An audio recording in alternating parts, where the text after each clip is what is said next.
Hi, I'm Golf Magazine Top 100 instructor Tom Stickney as we continue looking at the ball roll with Quintic's ball launch software. I want to show you a putting stroke that puts the ball into characteristic where it has the right static and dynamic loft, the mechanics are good.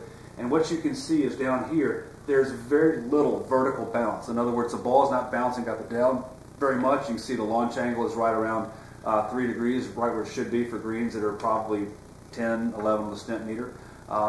And what you can see very simply as you look right here, you can see this ball, if you watch these two markers right here, that green line, is you can see how quickly that marker starts to lean forward.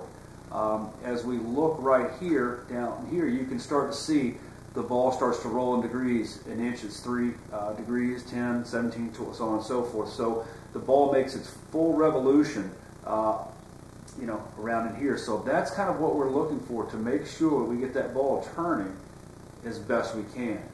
And that is the key to making a good, consistent putting stroke, making the ball bounce as little as possible. So you might ask yourself, how do you do this without having Quintic's ball launch software? Well, the first thing you can do is you can go find it.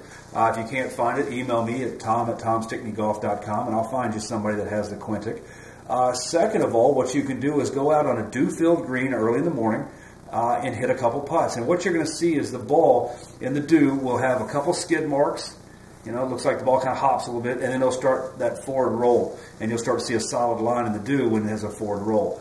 What you're trying to do is make as little of those skips as possible and get that forward rolling line to start as early as possible. That is the key. So for you, you might have to change your mechanics. You might have to change the static and dynamic loft of your putter. That comes through bending the putter a little bit, depending on how much you slap at it with your hands or de-loft the club face coming through. So those are things you can do. Talk to your teacher professional. They can help you with that. But once again, this is kind of what you're looking for in a better roll of the golf ball. And you can see the ball has very little bounce and a lot of roll. So if you'll go to a dew-filled green early in the morning, you'll be able to control the roll of your golf ball much more effectively.